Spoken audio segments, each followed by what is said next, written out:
오늘은 요한복음 10장입니다. 요한복음 10장. 요한복음 우리가 이제 쭉 봐왔던 것처럼 요한복음을 통해서 우리 사람들의 상태, 마음 상태, 사람들이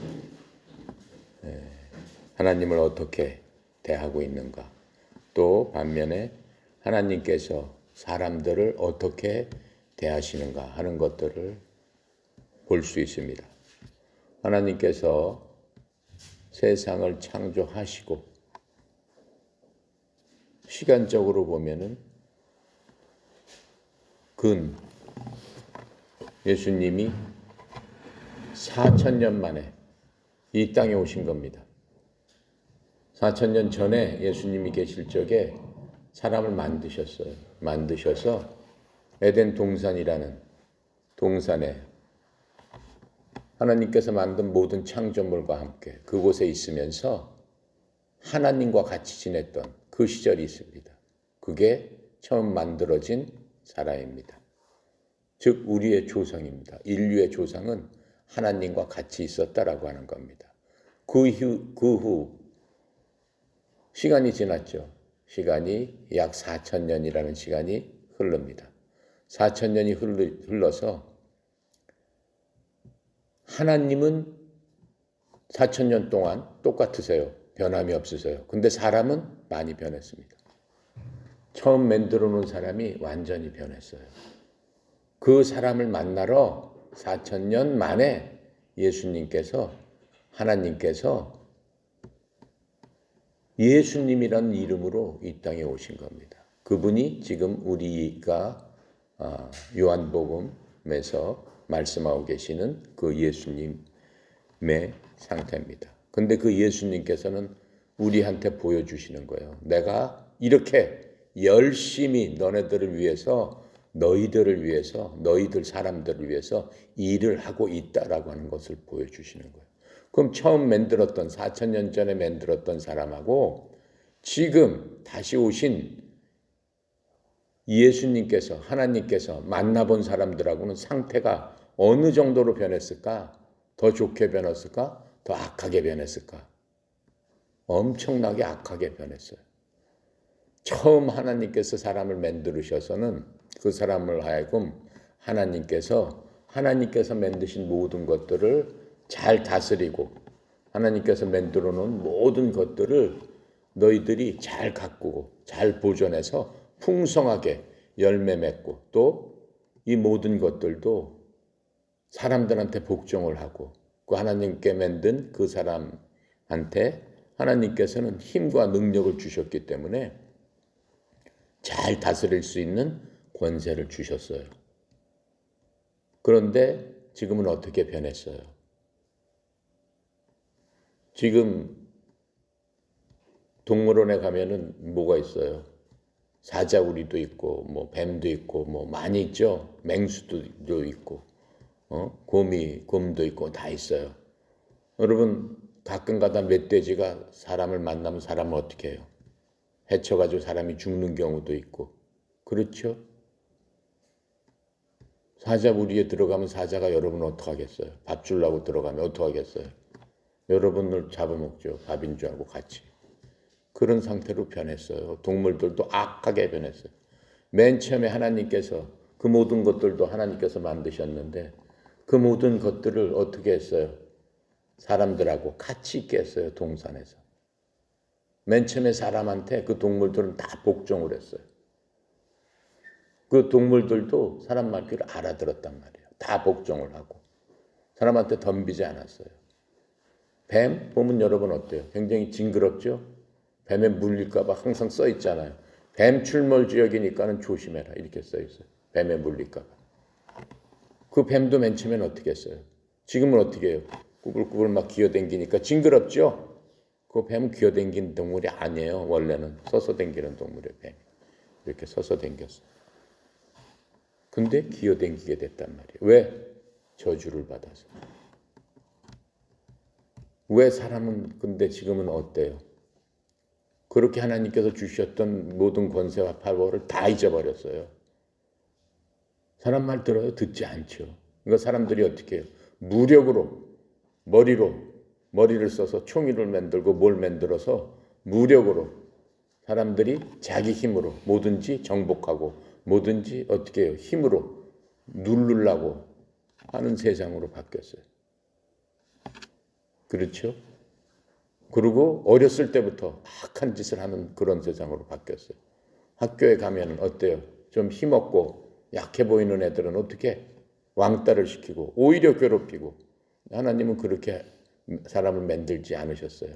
약한 것은 보호해 주게끔 만들었고 약한 사람은 도와주려고 하는 그러한 마음으로 만들었고 무언가 부족하면 채워주려고 하는 만들었어요. 그게 하나님께서 만드신 사람이에요. 근데 4,000년이 흘린 지금에 보면은 예수님 시대 때 보면은 어때요? 요한복음에서 보니까는 약한 사람을 비방하고 못 살게 하고 자기네 말 안 듣는다고 쫓아내버리고 돌로 쳐 죽여야 된다고 했었고, 이 얼마나 악한 짓을 하고 있는가라고 하는 것들을 알 수 있습니다. 그래서 사람들은 하나님께서 맨 처음에 만드신 그 상태가 완전히 훼손이 돼서 이제는 악한 것들을 생각하고 악한 것을 잘하는 사람은 그 사람들은 인기가 있는 사람이 되는 거예요. 그래서 세상이 그렇게 바뀌어버렸습니다. 근데 예수님께서 그 하나님이신 애당초에 사람을 만드신 그분께서 이 땅에 오셔가지고 그렇게 하면 안 된다라고 하는 것들을 요한복음에서 알려주고 있는 거예요. 원래 사람은 그렇지 않다라고 하는 거예요. 니네들이 내 말을 들어야 된다. 왜 내 말을 들으라고 예수님께서 계속 말씀하세요? 내가 니네들을 만들었기 때문에 내 말을 들어야 된다. 내가 만든 너희들은 그렇지 않다라고 지금 계속 말씀해 주시면서 원래대로 회복이 되어야 된다라고 하는 것들을 말씀해 주고 계십니다. 그래서 요한복음은 우리가 여태껏 봐온 것처럼 사람의 상태, 또 하나님께서 열심히 그럼에도 불구하고 오셔가지고 고쳐주려고 하는 하나님의 열심을 본단 말이에요. 하나님은 우리를 고쳐주시는 의사란 말이에요.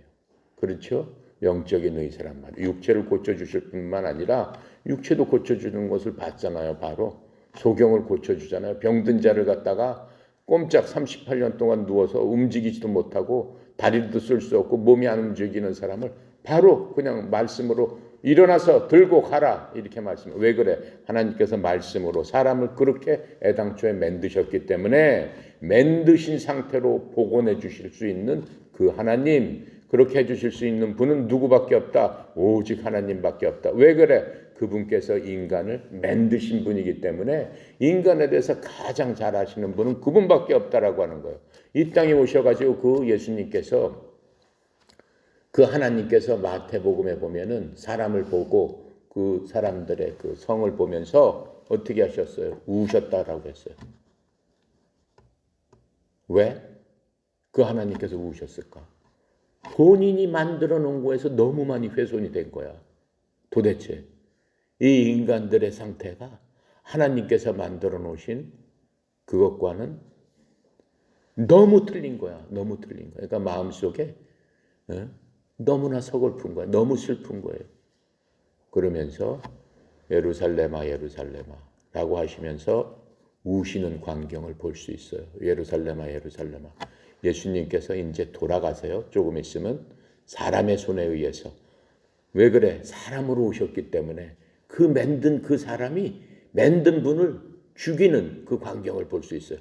바로 돌아가시기 전에 마태복음에 보면은 예루살렘을 보면서 이 사람들의 앞날에 대해서 예수님은 마음 깊이 슬픔을 느끼신 거예요.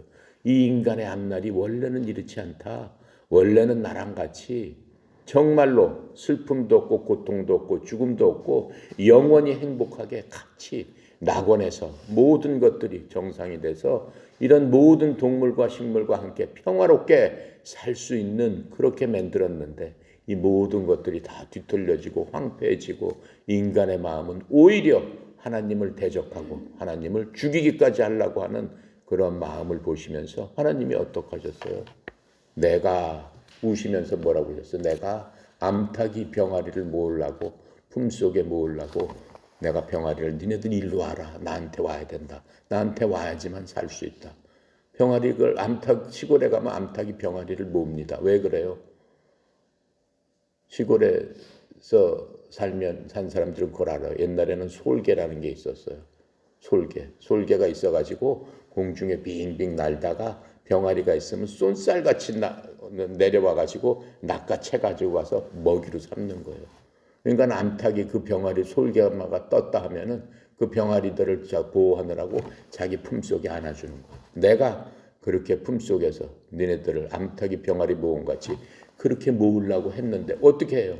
오히려 그 하나님을 죽이는 그러한 결과를 봅니다. 그걸 보시면서 우시는 그 광경을 마태복음에서 우리가 볼 수 있습니다.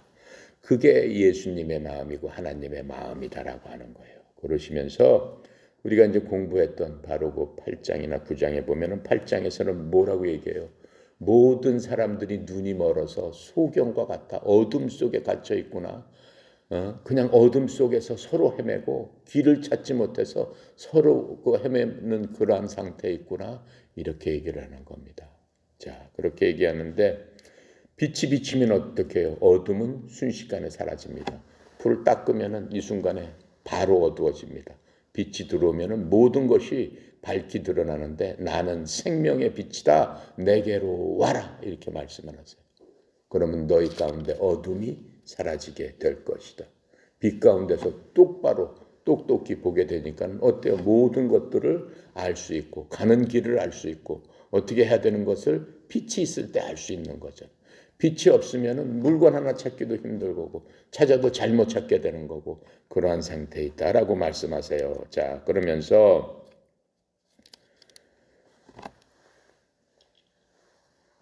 이러한 빛이 있을 적에 그 빛을 보고 반응한 사람들이 있는데 그 반응하는 사람들은 극히 소수였다라고 하는 거예요. 100사람이 있었다라고 하면 한두 사람에 불과했더라라고 하는 것을 알 수 있습니다. 왜? 어둠의 세력에 너무 익숙해지고 거기에 너무 그냥 그 습관화되고 거기에 너무 젖어들어가지고 아무리 빛이 비쳐도 나는 어둠 속에 머물겠습니다라고 하는 사람들이 거의 대부분이다라고 말씀을 하고 계세요. 그러면서 9장에서는 우리가 지난 시간에 봤죠. 태어나면서부터 어떻게 해요? 눈먼 사람들의 얘기가 나옵니다. 눈먼 달았다는 거는 어때요? 육신적으로 보지 못하는 겁니다. 굉장히 어때요? 힘들고 어렵죠. 하지만 영적으로 봤을 적에는 오히려 그 사람들은 악한 것을 안 보고 더러운 것들을 보지 않고 하니까는 오히려 더 복일 수도 있다라고 하는 거예요. 그런데 하나님께서는 그 눈먼 사람들의 육신을 터치하셔가지고 만져주셔가지고 어떻게 됐어요? 실로암에서 씻을 적에 바로 소경이 눈을 뜨게 되는 놀라운 은혜를 베풀어 주십니다. 그러니까 예수님을 만나면 우리가 육신적으로도 건강해질 수도 있고 육신적으로도 구원을 받을 수 있어요. 육신적으로 어둠에 있었으니까는 정말로 힘들었죠. 근데 육신적인 구원을 받고 그뿐만 아니라 이 사람을 통해서 하나님께서 사람이 구원받는 모습을 바로 보여주시는 겁니다. 이 사람은 어떻게 돼요? 구원받는 모습이 맨 처음에 누가 눈을 뜨게 해주냐 그렇게 물었으니까는 사람들이 너무나 눈을 떴으니까 하나님 앞에 감사하고 기쁨으로 이 사람을 축복해 줘야 되는데 그런 거는 다 없어요. 사람이 어둠 가운데 있기 때문에 악한 상태에 있기 때문에 오히려 그 사람을 붙들고 시비를 해요. 너 어떻게 눈이 떠졌지? 누가 그렇게 눈을 뜨게 해줬지? 그리고 오늘은 안식일인데 왜 안식일 날 눈이 떴지? 안식일에 그런 짓 하면 돼? 그게 말이 되는 거예요. 그렇죠? 하나님의 마음과 사람의 악한 마음, 빛과 어둠 가운데 있는 사람들의 그런 차이점을 보여주고 계시는 겁니다. 그랬더니 그 사람이 예수라는 사람을 만났는데 그 사람이 하라는 대로 했더니 제 눈이 이렇게 떠졌습니다. 그랬더니 그래? 말이 안 되네. 네 말은 거짓말 같아. 니네 부모 데리고 와. 부모가 불려옵니다. 부모한테 얘가 어떻게 눈 떴지? 나는 모릅니다. 근데 분명한 거는 얘는 내 아들이고 어렸을 때부터 소경으로 태어났습니다. 그건 확실합니다. 쟤는 나이도 먹고 다 컸으니까 30살 이상이었을 거예요. 다 컸으니까 그 사람한테 도로 물어보세요. 왜 그래? 이 사람들이 어둠 가운데 있으니까 오히려 같이 감사해주고 같이 축복해줘야 되잖아요. 근데 그게 아니란 말이에요.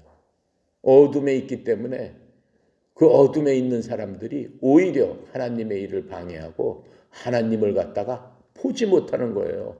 소경을 눈을 뜨게 할 수 있는 사람은 그 구약에 보면 뭐라고 그랬어요? 하나님의 아들인 메시아가 오시면은 소경을 눈을 뜨게 해줄 것이다. 책에 그렇게 써 있음에도 불구하고 그럼 메시아가 왔구나 이래야 될 거 아니에요. 그게 아니고 오히려 시비를 겁니다. 그렇게 하고 부모가 그렇게 이야기하니까 이 소경을 다시 불러다가 어떻게 해요? 또 신문을 합니다. 내가 알기로 네가 얘기한 예수라는 사람은 그 사람은 죄인이야. 마귀의 자식이야. 우리가 마귀의 자식이라고 정죄를 했어. 그런데도 불구하고 너 그럴래? 너 똑바로 하나님을 봐라. 하나님은 우리가 믿는 하나님이 진짜 하나님이다. 걔는 마귀의 자식이야. 그러면서 너 맹세하고 얘기해봐라. 죄인이 아니야. 그랬더니 뭐라고 그래? 무슨 소리를 하십니까? 하면서 빛 가운데 나오니까는 어둠을 부정하고 이 소경이 올바로 얘기를 하는 거잖아요. 창세로부터 하나님께서 이 땅을 만드신 이후로 누가 소경을 눈을 뜨게 했습니까? 그분은 분명히 내 눈을 뜨게 해줬고 나는 이제 온 세상을 밝히 보는데 그분은 내가 생각하니까 하나님께서 보내주신 대언자입니다. 당신도 그 사람들 믿어야 되지 않겠습니까? 그랬더니 뭐라고 그래요? 이놈이 하면서 어떻게? 성경에 이놈이라고는 안 했어요. 그랬겠죠. 그보다 더한 얘기를 했겠죠. 그러면서 이 사람을 어떻게 해라? 쫓아내버려라. 이 소사이어티에서 이 사회에서 완전히 왕따를 시켜서 내보내버려라 라고 하는 핍박을 하는 과정이 나옵니다. 그때 예수님께서 그 사람을 찾아가서 만나 주십니다. 네가 그렇게 핍박을 받았는데 너는 나를 누구라고 생각하느냐? 당신은 하나님의 아들이십니다. 이렇게 고백을 하죠. 주는 당신, 주님 나의 주인이신 당신은 하나님의 아들이십니다. 이렇게 고백을 해요. 그 순간에 이 눈이 멀었던 소경이었던 거지는 육신적으로 구원을 받고 영적으로도 하나님의 자녀가 되는 놀라운 은혜를 바로 그 순간에 구원을 받고 그 순간에 어떻게 된 거예요? 어둠에서부터 빛 가운데로 가서 너는 내 아들이다 라고 하는 그러한 칭의를 받게 되는 거예요. 너는 이제부터는 죄가 없는 자다 라고 말씀하시는 거예요. 자, 그러면서 그 소경을 우리를 위해서 예비해 두셨다라고 하는 거예요. 하나님께서. 우리를 위해서 지금 듣는 우리를 위해서 그 소경을 태어날 때부터 소경으로 만들어 놓으셨다라고 하는 거예요. 왜 그래? 하나님의 일을 보여주시려고. 내가 하나님인데 하나님은 이렇게 하고 하나님은 인간을 어떻게 생각한다라고 하는 하나님의 마음을 밝히 알려주시기 위해서 그 소경을 소경으로 태어나게 해주셨다라고 하는 거예요. 그게 바로 하나님의 영광이다라고 하는 거예요. 우리가 하나님 정말 대단하시는구나. 우리가 하나님을 아버지라고 믿고 하나님 앞에 나갔을 적에는 그냥 우리를 바로 구원을 해주시는구나. 내가 그 하나님을 내 구주로 나도 생각하니까 얼마나 많은 그 소경은 눈이 감겼으니까 그렇게 많은 죄를 질래야 질 수 없었을 거예요. 인간 중에서 하나님께서 눈과 코와 입과 듣는 것과 모든 것을 만들어 주셨는데 가장 죄를 짓기 쉬운 게 눈이라고 그랬어요. 눈이 심플한 사람은 어떻다고 했어요? 눈이 단순한 사람은 복이 있는 사람이다라고 했어요. 눈이 단순한 사람. 아름다운 여자, 아름다운 남자를 보고 건강하고 아름답구나. 그렇게 심플해야 돼요. 근데 어떻게 생각을 해? 엉뚱한 생각을 한단 말이에요. 음행을 생각하고 음욕을 품고. 그렇죠? 머릿속에 막 상상을 한단 말이에요. 그럼 눈이 복잡한 거야. 그러면 안 된다라고 성경은 말씀하고 계세요. 그렇죠? 성경은 눈이 어두운 자라고 얘기를 하고 있어요. 눈이. 그러니까는 시력이 나쁜 것으로 의미하는 게 아니고 복잡하게 생각하는 사람들, 물건 다이아몬드가 있으면 야 다이아몬드 참 하나님께서 저런 것도 이 땅에 만들어 주셨구나. 근데 다이아몬드를 보면 야 저걸 어떻게 훔치는 방법이 있을까? 이렇게 복잡하게 생각하게 되면은 골치 아파지는 거잖아요. 그렇죠?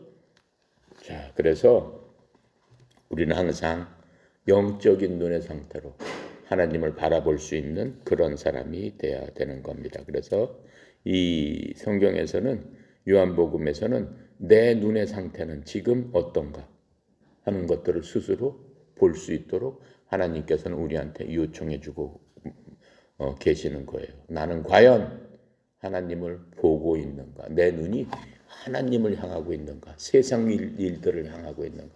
세상 일을 통해서도 우리가 눈이 있기 때문에 세상 것을 매일 태어나면서부터 시작해서 잘 때까지 볼 수밖에 없어요. 하지만 그 가운데서 모든 세상 가운데서 하나님의 의도를 볼 수 있는가 하는 그 눈을 갖고 있느냐라고 하는 거예요. 바로 그게 소경이 된 사람이 아니고 빛 가운데로 간 사람의 눈이다라고 말씀하고 계시는 거예요. 그렇죠?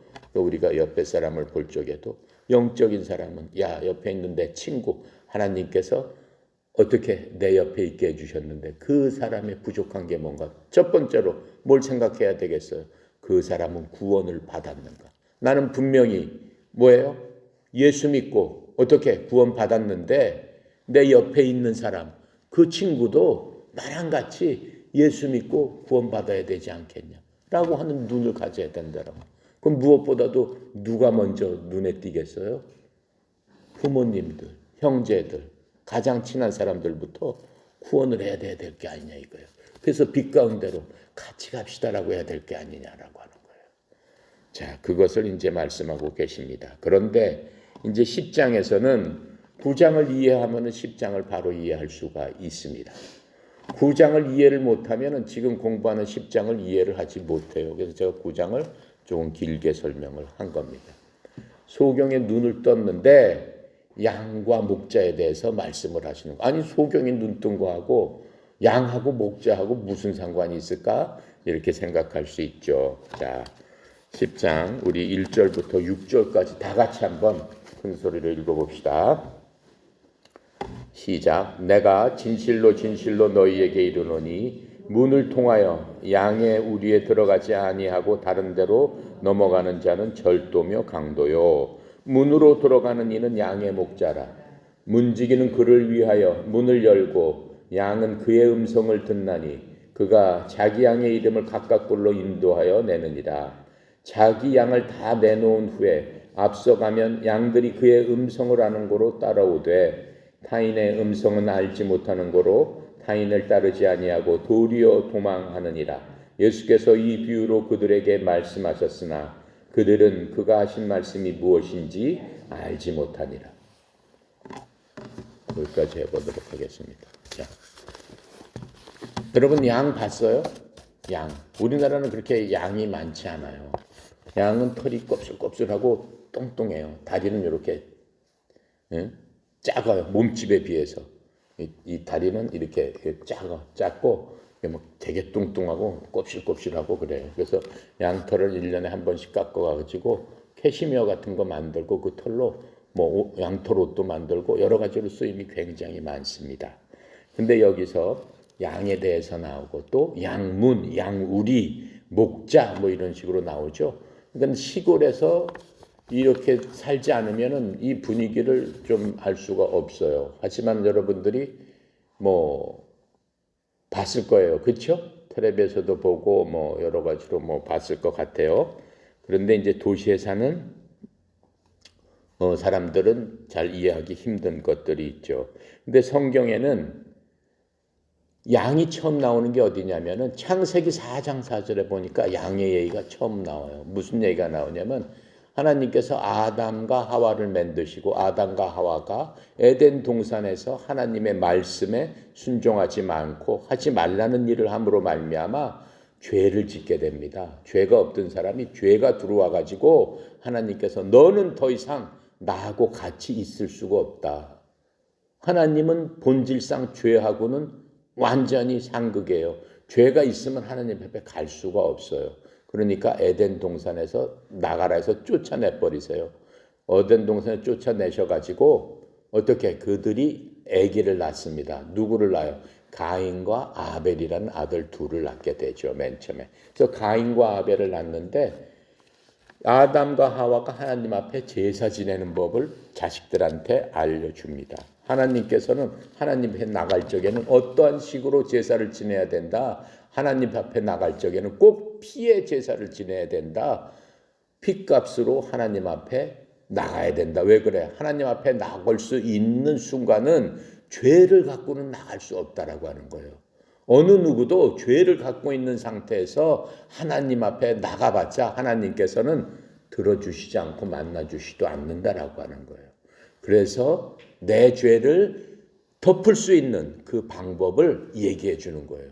너 대신에 죄 없는 짐승을 들여서 짐승의 피가 생명이니까 짐승의 생명을 너 대신 드리고 나서 네 죄를 덮은 다음에 하나님 앞에 나가라. 그게 제사법이다 라고 알려줍니다.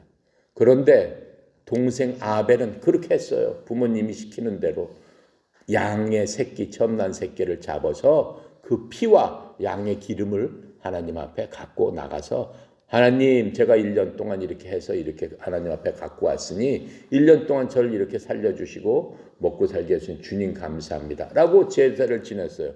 근데 가인은 어떤 사람이에요? 가인은 농사 짓는 사람이에요. 열심히 농사를 져가지고 그 수확물을 잘해서 최고의 것을 갖고 하나님 앞에 드렸어요. 근데 하나님께서 뭐라고 그래? 아벨의 것은 받으셨어요. 아벨의 것은 그 제물을 받으시고 가인의 제물은 하나님께서 받지 않으셨어요. 그랬더니 형인 어떻게? 가인이 너무나 분한 거야 마음에. 내가 열심히 1년 동안 농사 지어서 하나님 앞에 나도 열심히 드렸는데 왜 내 거는 받지 않으시고 왜 동생 것만 받으시냐 라고 하면서 얘기를 해요. 동생이 형한테 얘기를 해요. 형 그렇게 제사를 지내면 안 되고 하나님이 받으시는 죄는 어떤 것이지 했더니 들판에서 형이 돌로 동생을 쳐 죽여요. 네가 나를 가리키고 네가 네 제사만 저거 하고 너무나 분하다면서 동생을 쳐서 죽여서 첫 번째 살인자가 되는 게 누구예요? 바로 그 가인이에요. 그때 처음으로 드린 것들이 양이다라고 지금 성경에서 나오고 있습니다. 그 이후에 성경의 양에 대해서 찾아보면은 500번 이상 양에 대해서 계속 말씀을 해주고 계세요. 자, 그런데 그러면 도대체 그 양에 대해서 성경은 양을 비유해서 우리를 양이라고 지금 얘기를 해주시는 게 있어요. 사람을 성경에서는 양이라고 말씀을 하고 계세요. 성경의 시편 23편을 보면은 시편 23편은 하나님을 믿든 안 믿든 많은 사람들이 암송하고 많은 사람들이 사용하는 규절이죠. 시편 23편에 뭐라고 써 있냐면은 사람의 상태를 양으로 비유해서 이렇게 얘기하고 있어요. 주는 나의 목자시니 내게 부족함이 없으리로다. 목자라고 그랬잖아. 양을 치는 목자라고 얘기를 한 거예요. 그가 내가 지금 양에 비유된 거예요. 푸른 펄밭에 누이시며 쉴 만한 물가로 인도하시는 도다. 내 영혼을 수생시키고 자기 이름 위하여 의의 길로 인도하시는 도다. 내가 사망의 음침한 골짜기를 다닐지라도 해를 두려워하지 않을 것은 주께서 나와 함께 하심이라. 주의 지팡이와 막대기가 나를 보호하시나이다. 주께서 내 원수의 목전에서 내게 상을 차려주시고 기름을 내 머리 위에 부으셨으니 내 잔이 넘치나이다. 내 평생의 선하심과 인자하심이 반드시 나를 따르더니 내가 주의 집에 영원히 거하리로다 라고 하면서 시편 23절에 모든 사람을 양으로 비유하고 있는 그 말씀을 지금 우리가 볼 수 있습니다. 그래서 양과 목자에 대해서 우리가 좀 더 알아보겠습니다. 그러면 도대체 인간을 양으로 비유하기도 하는데 도대체 양의 성격은 어떤가? 양의 성격은 고집이 엄청 세요. 고집이 엄청 세. 양은 아주 그냥 똥고집이에요. 지 멋대로 해요. 그게 특징이에요. 그리고 양은 초식성 동물입니다. 그래서 양은 1년에 새끼를 두 번씩이나 낳아요. 5개월마다 한 번씩 날 수가 있어요. 그래서 보통 1년에 출산을 2번을 합니다. 근데 성격은 굉장히 온순합니다. 그리고 무리지어서 댕기고, 그리고 양은 모든 악한 동물의 먹잇감이에요. 가장 쉬운 먹잇감이에요. 양은 자기 자신을 보호하지 못해요. 양은 이게 뚱뚱하고 다리가 짧아가지고 양이 옆으로 넘어지죠? 자기 혼자 못 일어나요. 이게 이렇게 세워줘야 될 정도로 그냥 뭐 몸체가 이렇게 동글동글해요. 자, 그게 양이에요. 자, 그래서 이 양은 성경에 보면은 레위기에 우리가 봤죠. 모세가 무슨 뭐 할 때마다 헌물을 드리고 죄짐은 뭘 드려야 되고 죄짐은 동물을 대표적인 게 바로 그 양이에요. 유월절 우리가 봤잖아요. 유월절 양, 어린 양을 잡아서 이집트에서 이스라엘 백성이 어떻게 해요? 속박에서 벗어나서 400년 만에 이집트 종살이 하다가 나올 적에 하나님께서 뭐라고 그래요? 양 피로 그날 저녁에 양 피를 잡아서 니네 문설주에 바르면은 어떻게 니네들이 해를 잊지 않고 살아나리라라고 해서 사용되는 것도 바로 그 양입니다. 그래서 양은 번제 헌물, 태우는 헌물로서 하나님께 드리는 헌물로서 가장 많이 사용되는 그 속죄 헌물, 화평 헌물 등으로 쓰였습니다. 또 그리고 양은 성경에 보면은 양이 많고 적음에 따라서 그 사람이 부자다 아니냐를 측정하는 도구가 되는 겁니다. 자, 그래서 이 양은 어떻게 많이 쓰였는데 고기는 고기대로 쓰이고 양젓 그다음에 그 양 이 가죽은 의복에도 쓰였고 또 성막을 만들 적에 양 가죽을 썼다라고 하는 것들이 출애굽기 25장 5절에 보면은 나와 있습니다. 그리고 숫 양의 뿔은 잘라 가지고 뭘로 썼어요? 나팔로 썼어요. 부부 하고 부는 나팔로도 쓰고 파 가지고 또 뭐를 썼어요? 하나님께서 그릇 담는 기름 담는 그다음에 뭐 그 제사장한테 만수할 때 쓰는 그런 기름을 담는 그러한 그릇으로도 사용됐습니다. 자, 그리고 양은 굉장히 순종적이에요. 굉장히 순종적이고 참을성도 굉장히 많고 쉽게 사람들하고도 정이 듭니다. 그래서 양이 그 주인의 목소리를 기억을 하는 그러한 특성이 있어요. 그래서 양을 부르면은 그 주인의 목소리를 알아듣고 계속해서 쫓아다니는 그러한 특성을 갖고 있습니다. 하지만 양이 부족한 것은 뭐예요? 짐승들이 공격했을 적에 자기 스스로를 방어할 수 있는 그러한 능력을 갖고 있지 못합니다. 그래서 눈이 또 양은 굉장히 나빠요. 앞에 있는 것도 제대로 잘 보지 못해요. 구덩이에 빠지기도 하고 잘 넘어지기도 하기 때문에 반드시 양 같은 경우에는 돌볼 수 있는 목자가 없이는 양은 키울 수가 없어요. 항상 목자가 있어가지고 양을 키워야만 되는 겁니다. 그래서 양은 항상 보호를 받을 수 있는 그러한 자가 있어야 되는데 그렇게 보호해주고 휴식을 시켜주고 양이 뭘 먹을 수 있는 푸른 초장, 풀을 초식동물이니까 풀 있는 대로 인도해주고 그렇게 끌고 다니는 사람을 목자다라고 얘기하는 거예요. 그렇죠? 셰퍼드라는 개가 있잖아요. 양치는 개, 그게 셰퍼드예요. 셰퍼드. 그 양을 전적으로 끌고 다니고 뒤에서 양을 보호해주는 개들, 그게 셰퍼드예요. 그래서 이렇게 양의 속성이 그렇기 때문에 양에는 절대적으로 목자와의 관계가 굉장히 중요합니다. 그래서 성경에서 보면은 양과 목자가 다양한 의미로 이렇게 써지고 있어요. 그래서 우리를 보살피는,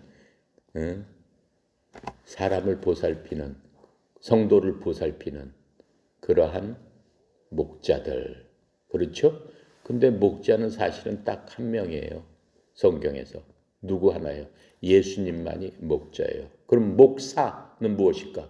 교회에서 우리가 양들인데 이 양들을 인도해 주시는 그분은 무엇일까?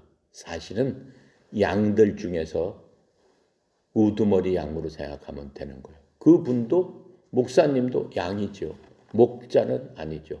목자는 오직 누구 한 분이에요? 예수님 한 분이죠. 그런데 어떻게 해요? 예수님이 지금 안 계시잖아요. 하늘나라로 가셨잖아요. 2000년 전에. 그러니까 누군가가 예수님을 대신해서 양들을 돌봐야 될 사람이 있잖아요. 양들 중에서 나오는 거예요, 그게. 그러니까 본질적으로는 목사님도 양의 한 양인 거죠. 근데 목사님을 이제 예수님을 대신해서 목자로 이렇게 세워놓은 그런 것들을 알 수 있습니다. 그래서 성경에는 양은 목자의 보살핌이 꼭 필요하기 때문에 그 양은 이스라엘 백성을 양이라고 했어요. 시편 74편 1절에 가면은 이스라엘 백성을 양이라고 했고 하나님의 자녀도 성경은 양이라고 하고 있습니다. 요한복음 21장 15절부터 17절에 가면은 하나님 우리를 양으로 비유한 것이 나타납니다. 그렇게 하고 또 양은 고난받는 성도를 얘기하고 있는 거예요. 편안할 때뿐만 아니라 고난받고 있는 그러한 성도들도 양으로 사용하고 있는 그런 것들을 볼 수 있습니다. 또 교회도 양이라고 얘기를 하고 있어요. 교회. 우리가 다니는 교회, 양의 무리잖아요. 교회의 본질은 우리 하나하나가 교회입니다. 건물이 교회가 아니라고 그랬어요. 그건 예배당이죠. 사람이 지어놓은 건물이죠. 예배당이고 예수님께서 말씀하시는 내 교회 위에 내 교회를 세우리라 하는 그 교회는 예수님 내 교회는 한 사람 한 사람을 지금 뜻하고 있는 겁니다. 그래서 양의 특징에 대해서는 이사야 53장 6절에서 얘기를 하고 있어요. 성경은 양은 어떠한 특징을 갖고 있다라고 말씀하고 계시냐면은 우리는 다 양 같아서 우리 사람들을 얘기하는 거예요. 그릇 행하여 각기 제 갈 길로 갔거늘 주님께서는 우리의 모든 죄악을 담당하셨느니라 이렇게 되고 있어요. 그렇게 말씀하고 있는 거예요. 그래서 양들의 특징을 그렇게 말씀하고 계시는 거예요. 마가복음 6장 34절에는 또 양에 대해서 이렇게 말씀하고 계세요. 그리스도는 공생애 동안 우리를 따르는 자신을 따르는 예수님을 따르는 무리들이 있었잖아요. 요한복음에서도 예수님께서 때가 가까워졌다 회개해라 라고 하는 세례 요한의 그러한 외침 이후에 예수님께서 직접 오셨죠. 직접 오셔가지고 사람들 사이에서 3년 6개월 동안을 이 세상에서 지내실 적에 그 3년 6개월을 공생애라고 말씀하는 거예요. 이 공생애 동안 이 예수님을 많이 따라다녔잖아요. 많이 따라다녔는데 그들을 이렇게 보시면서 이렇게 말씀하세요. 아, 저들이 죽을 수밖에 없는 목자 없는 양 같음을 인하여 불쌍히 여기시고 예수님께서 이 모든 사람들을 보면서 목자가 없는 양 같구나. 아까 제가 설명을 했죠. 양에 대해서. 목자가 없는 양은 반드시 물려 죽거나 어떻게 굶어 죽거나 빠져 죽거나 그런 그 운명에 처해지는데 예수님께서 이 땅에 오셔서 사람들을 보니까 목자 없는 양 같구나라고 하시면서 불쌍한 마음을 가지셨다라고 하는 거예요. 그러시면서 그들에게 여러 가지로 가르치면서 사랑하셨느니라 이렇게 말씀하고 계세요. 그게 마가복음 6장 34절입니다. 자, 그래서 이 히브리서 또 13장 20절에 보면은 양들의 큰 목자이신 주 예수님 이렇게 말씀하고 계세요. 그러니까는 한마디로 요약하자면은 양의 큰 특징은 스스로는 살 수 없다라고 하는 거예요.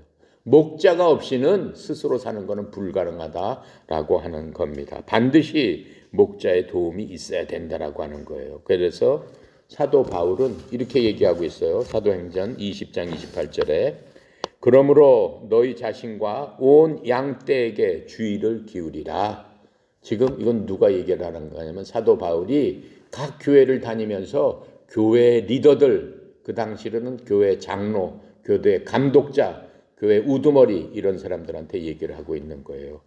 너희 자신과 온 양떼의 주의를 기울여라. 성령님께서 너희를 그들의 감독자로 삼으사 하나님의 교회 곧 그분께서 자신의 피로 사신 교회를 먹이게 하셨느니라. 교회를 먹이게 하셨다고 그랬잖아요. 만약 교회가 건물이면은 건물을 어떻게 먹이게 할 수 있겠어요?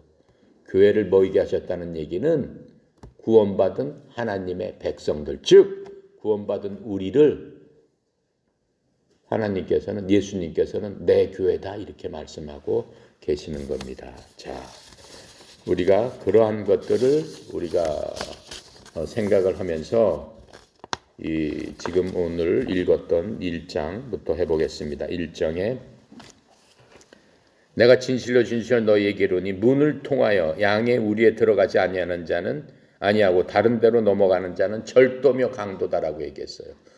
이스라엘이나 목초지에 가보면은 양우리를 볼 수 있습니다. 양우리는 어떻게 돼 있냐면 우리나라 대관령에 가면 목장이다라고 해가지고 이렇게 나무로 뭐 덤등덤슨 세워서 이렇게 해놨죠. 양우리는 그렇게 생기지 않았습니다. 그렇게 되면 어떻게? 그냥 뭐 그 늑대나 뭐 이런 것들이 그냥 그 밑으로 기어드는가 해가지고 다 양 잡아먹어 버릴 수 있어요. 그러니까 이스라엘 가면은 그 당시 어떻게 생겼냐면은 돌 무덤식으로 돌로 이렇게 쌌어요. 높이는 한 2m 정도를 돌담을 쫙 쌌어요. 두껍게 싸고 비둥그렇게 싸고 이 한쪽에다만 돌을 안 쌌어요. 그게 바로 문이에요. 그러니까 문은 하나밖에 없는 거예요. 양우리로 들어가려면 그걸 양우리라고 합니다. 그러니까는 낮에는 양들을 치는 목자들이 굉장히 많죠. 그러니까 어떤 사람은 100마리, 어떤 사람은 50마리, 뭐 30마리, 20마리 뭐 이렇게 다 치고 있겠죠. 다들 돌아다니면서 풀밭에 가서 양을 먹이고 물도 먹이고 저녁 때 되면은 그렇게 쌓아놓은 큰 양우리 안에 모든 양을 다 그 안으로 집어넣는 거예요. 모든 양을 집어넣으면은 모든 양들이 다 섞이겠죠. 그러면 내가 키우던 양이 그 안에 한 마리가 있든 10마리가 있든 저녁 때는 그 안에 들어가야지만은 양이 짐승한테 잡히지 않고 살 수 있어요. 그래서 그 양우리를 지금 말씀하고 계시는 겁니다. 자, 그래서 어떻게 해요? 양의 우리에 문을 통해서 그 양의 우리로 들어가야만 목자가 되는 거죠. 담을 넘어서 가는 사람은 지금 절도요, 도둑이다라고 지금 강도다 이렇게 말씀하고 계시는 겁니다. 자, 2절에 문으로 들어가는 이는 양의 목자라. 당연히 목자는 반드시 문을 통해서만 들어가게끔 되어 있습니다. 양우리의 문을 통하지 않고 들어가는 목자는 도둑과 강도는 담을 타고 넘어서 물건을 훔치러 양을 훔치러 들어가는 거죠. 자, 그렇게 하고 3절에 문지기는 그를 위하여 문을 열고 양은 그의 음성을 듣나니 그가 자기 양의 이름을 각각 불러내어 인도하여 내느니라. 양이 자기 양을 부르기 위해서 자기가 목소리를 내면은 그 수백 마리 중에서 20마리면 20마리만 뛰쳐나오는 거예요. 나머지 양들은 그냥 가만히 있는 거예요. 부를 때까지. 그게 양의 특징입니다. 그래서 지금 이렇게 말씀을 하고 계시는 겁니다. 4절에 자기 양을 다 내어놓은 후에 앞서가면 양들이 그의 음성을 아는 고로 따라오되. 그러면서 목자가 양들 앞으로 가서 그날 또 목초지 또 물가 있는 대로 양을 인도하는 그 모습을 볼 수 있죠. 아까 시편 23절에 1절에 뭐라고 했어요? 주는 나의 목자시니 내게 부족함이 없으리라. 그가 나를 푸른 초장 잔잔한 물가로 인도하시는도다. 이렇게 얘기했죠. 바로 그 목자는 그렇게 해야 된다라고 지금 얘기를 하고 있는 겁니다. 자, 그러면서 낯선 자들의 경우 양들이 어떻게 해요? 오히려 도망간다라고 하는 거예요. 5절에 보니까는 뭐라고 돼 있어요? 타인의 음성은 알지 못하는 거로 타인을 따르지 아니하고 도리어 도망하느니라. 그러니까 양은 다른 사람이 아무리 불러도 이거는 뭐 우리 목자가 아닌데 하고 뒷걸음질치고 다른 데로 간다라고 지금 말씀을 하고 있는 것을 알 수 있습니다. 자, 이제 이 소경을 고친 뒤에 왜 지금 이 얘기를 하고 있느냐라고 하는 거예요.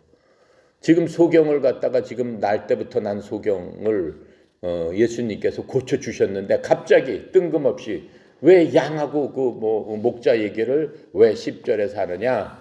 9절에서 우리가 뭘 봤어요? 9장에서 고쳐 줌에도 불구하고 바리새인들과 서기관들이 어떻게 해요? 이 고쳐준 누구를, 소경을 어떻게 해? 너는 예수님을 따르지 말고 예수님은 마귀다, 마귀의 자식이다. 우리를 따라야 된다. 안 그러면 우리가 쫓아버린다라고 얘기하는 거잖아요. 지금 바로 그것 때문에 말씀하시는 거예요. 그렇게 얘기하는 사람이 율법대로 우리는 우리 법대로 하는 게 바로 맞는 거다라고 하는, 그리고 내가 이스라엘 백성들을 어떻게 데리고 인도하는 목자다라고 누가 지금 얘기하고 있는 거예요. 바리새인들과 서기관들이 그렇게 사람들한테 내가 참 목자다라고 얘기하는 거예요. 근데 예수님께서는 뭐라고 그래? 저들이 마귀의 자식이다라고 얘기하는 거예요. 그러니까는 그런 사람을 따라가면은, 그런 사람을 목자라고 따라가면 어떻게 되는 거예요? 어둠 속에 빠지는 거예요. 잘못된 길로 인도되는 거예요. 죽음으로 빠지는 거예요.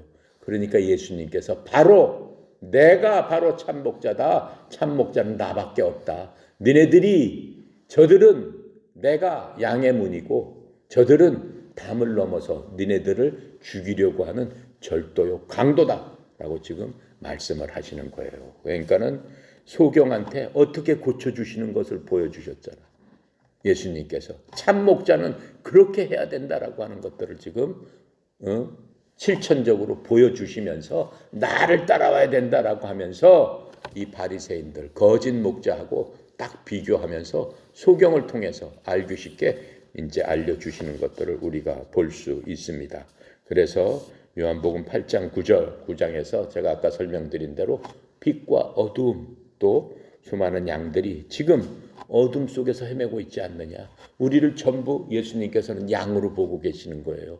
모든 양들이, 엄청난 많은 양들이 어둠 속에서 헤매고 있지 않느냐. 근데 불쌍하게도 그 어떤 양들이 거짓 목자를 따라가고 있는 게 아니냐. 어떤 사람은 불쌍에 가서 절하고 죽으면은 저 불쌍히 나를 구원해 줄 것이다라고, 어떤 사람은 뭐예요? 천주교에 가서 절하고, 어떤 사람은 각종 종교에 가서 절하고, 어떤 사람은 또 뭐예요? 사람이 내가 목자다라고 하면은 신천지나 무슨 이만이나 이런 사람들한테 가서 저 사람이 나를 구원해 줄 것이다라고 절하는데, 그 모든 사람은 강도요 절도다. 그 사람들은 다 어떻게 한다는 거예요? 너희를 거짓되게 해서 죽이고 멸망시키는 그런 일로 너희들을 인도한다라고 지금 통렬하게 말씀을 하고 계시는 겁니다. 자, 그러면서 예수님께서 이 비유로 그들에게 말씀하셨으나 그들은 그가 하신 말씀이 무엇인지 알지 못하니라. 자, 크리스찬의 구원. 우리는 기독교인들이잖아요. 기독은 한자 말이에요. 기독이라는 말은 메시아라는 뜻이에요. 구원자라는 뜻이에요. 그리스도라는 뜻이에요. 기독교 하면은 그리스도교를 한자어로 하면은 기독교 이렇게 되는 거예요. 자, 그런데 이 기독교의 구원은 오직 문이신 예수님만을 통해서만 이루어지는 거예요. 기독교의 구원은. 그렇죠? 그러나 지금 여기서 봤을 적에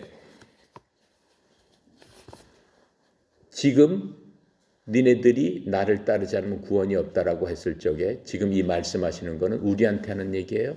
우리한테 하는 얘기가 아니에요. 이스라엘 사람을 향해서 하는 얘기예요. 그 당시에 예수님께서 오신 첫째 목적은 뭐냐면은 모든 백성, 세계에 있는 모든 백성을 위해서 오신 게 아니에요. 첫 번째 오신 목적은 누굴 위해서 오셨어요? 이스라엘 사람의 구원을 오셨어요. 그러니까 예수님께서 공생애를 시작하면서 이방인이 병이 들었잖아요. 병이 들어가지고 어떻게 했어요? 병을 낫기 위해서 예수님을 따라다니면서 사마리아 여인이 예수님 옷자기, 사람들이 막 있어요. 근데 이 여자가 혈루병이 있어요. 몸에서 피가 계속 나오는데 아무리 돈을 주고 고치려고 해도 병을 낫지 못해요. 그러니까 예수님께서 군중들 사이에서 막 이제 병을 고치고 막 하니까 예수님 지나갈 적에 사람들이 엄청 막 따라다닐 거 아니에요. 저도 고쳐주세요. 저도 고쳐주세요. 막 할 거 아니에요. 근데 그 여자가 자기 병을 낫기 위해서 아무리 재산을 다 쓰고 해도 병을 날 수가 없어요. 그러니까 예수님 뒤에 가서 방법이 없으니까 예수님 옷자락을 딱 잡고 소원을 빌은 거예요. 그랬더니 예수님께서 뒤를 딱 돌아보셨어요. 누가 내 옷을 잡았느냐? 이렇게 말씀하셨어요. 그러면서 잡는 순간 자기 능력이 빠져나가는 걸 예수님께서 직감을 하셨어요. 그랬더니 그 여자가 자기 얘기를 하는 거예요. 내가 이렇게 병이 나서 이 병을 고치기 위해서 예수님 옷자락을 잡았습니다. 그랬더니 예수님께서 뭐라고 말씀하세요? 나는 개를 위해서 여기 온 게 아니다. 내 자식들을 위해서 여기를 왔다. 이렇게 얘기를 해요. 그 여자한테 개라고 해버리세요. 그랬더니 그 여자가 뭐라고 그래요? 주여! 라고 고백하는 거예요. 주여! 개들도 주인상에서 떨어진 부스러기를 먹나이다. 그렇게 예수님한테 대답해요. 그랬더니 예수님께서 네 믿음이 너를 낫게 했다. 가라. 내 따라. 이렇게 말씀하시면서 병이 바로 그 순간에 구원받고 그 여자가 구원받는 것을 알 수 있습니다. 그 얘기는 뭐냐면 예수님께서 오신 첫 번째 목적은 자기의 백성들, 즉 하나님께서 선민이라고 했던 이스라엘 백성들을 먼저 구원하러 이 땅에 오셨다라고 하는 거예요.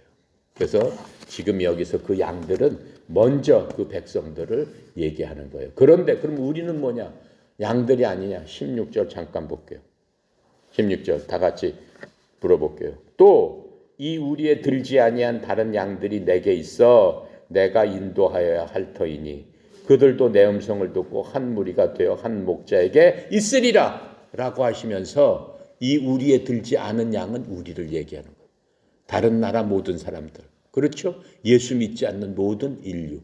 그러니까 하나님께서 요한복음 3장 16절을 하나님이 세상을 이처럼 사랑하사, 세상은 뭐예요?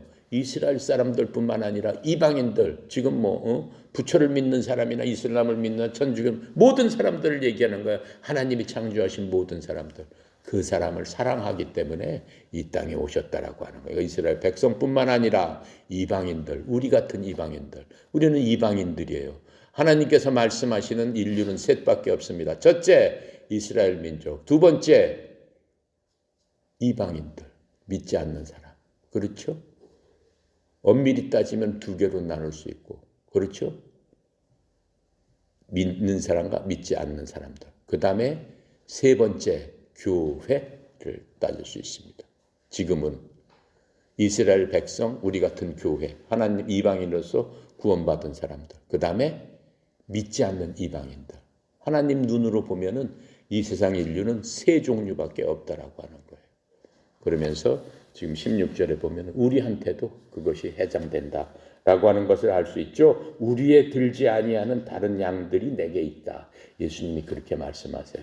현재 예수님께서 공생애 동안에는 어떻게 되는 거예요? 우리에 들은 양들, 즉 이스라엘 백성들, 유대인들, 그것을 얘기하는데 거기에 들지 않은 전 세계에 흩어져 있는 하나님이 창조하신 하나님을 모르는 많은 사람들이 내게 있다라고 말씀을 하고 계시는 겁니다. 자, 여기까지 하고, 자, 다 같이 우리 1분만 기도하고 마치도록 하겠습니다. 감사하시고 거룩하신 하나님 아버지, 참으로 은혜 감사합니다. 이 아침도 주님 함께 하시고 하나님 특별히 요한복음을 통해서 말씀을 주시고 요한복음을 통해서 하나님의 마음을 알게 하시고 우리 인간의 부패한 그 모든 것들을 스스로 깨달아 알고 하나님 앞에 겸비하여 나갈 수 있도록 인도하여 주시는 성령님의 인도하심에 감사와 은혜와 찬양과 모든 것을 드리오니 주님 영광 홀로 받으시옵소서.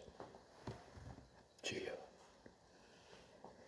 감사하시고 거룩하신 하나님 아버지, 하나님의 은혜의 영광을 찬양합니다. 오늘도 주님 앞에 나와서 하나님의 말씀을 사모하는 심정으로 주의 양들이 이제 고개 숙여서 하나님을 바라봅니다. 이제 우리가 어둠 가운데 빛으로 예수 그리스도의 보혈로 말미암아 한 하나님의 가족이 되었음을 찬양하며 감사드립니다.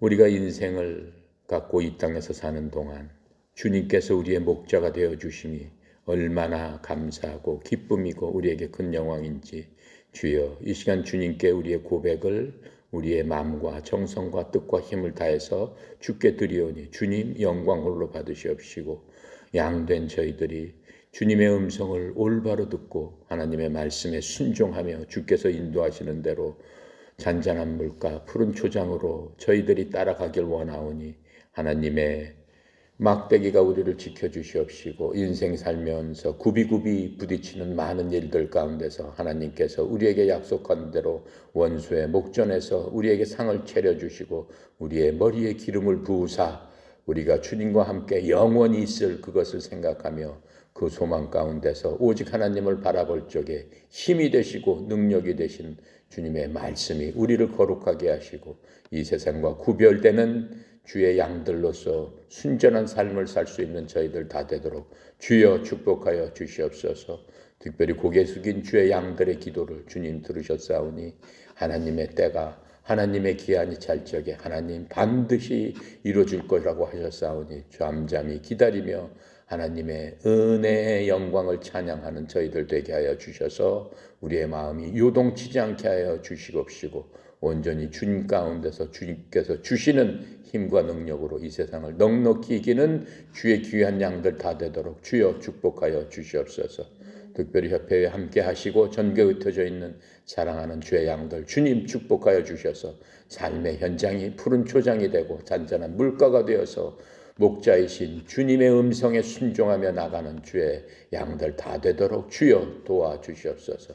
특별히 성령 이사장님 이제까지도 함께 하시고 하나님의 크신 사랑으로 우리 양떼들을 주님께서 맡겨주신 사명대로 잘 인도해서 푸른 초장 잔잔한 물가로 하나님께서 주시는 놀라우신 은혜와 하나님의 무한하신 자원을 통해서 우리 협회가 온전히 보존되고 원수 마귀로부터 안전하게 지켜주는 그러한 리더로서 주여 세워 주시옵소서. 오늘도 모든 것 주께 의탁드리며 감사드리며 예수 그리스도 이름으로 기도드립니다. 아멘. 감사합니다.